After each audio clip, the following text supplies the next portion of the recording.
Stratford for $14,000. Tom says that Joe got a great deal. Joe says it's not cooking. But the house is still there. I think it recently sold for about $300,000. So I'm on to it if you ask me. But so they were neighbors, and it's back down to two. Down to two? Okay.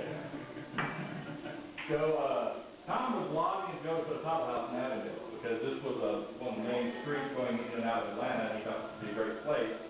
Then they had a Waffle House in Decatur, and they wanted one in Avondale, and Joe kept saying, no, it's not a site for a Waffle House. It's not a site for a Waffle House. Well, eventually Tom wore him down, and they decided to open up their own restaurant.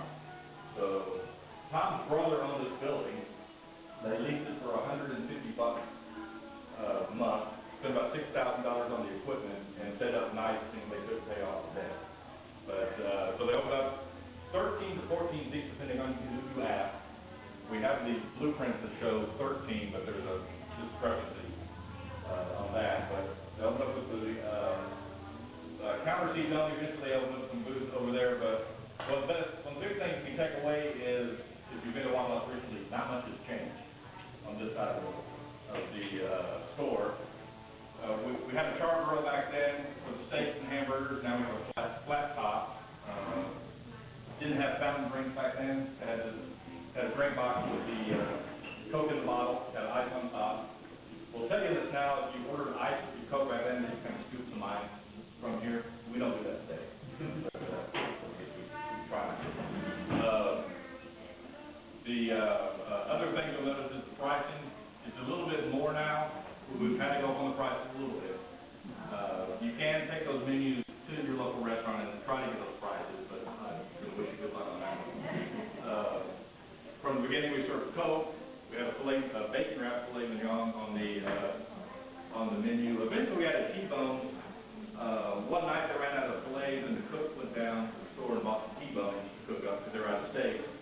And Joe thought that was a good idea, so we put T-bones on the menu, and today we sell 10,000 T-bones a day with a full serve of T-bones. And it all started when we were running out of steak for that.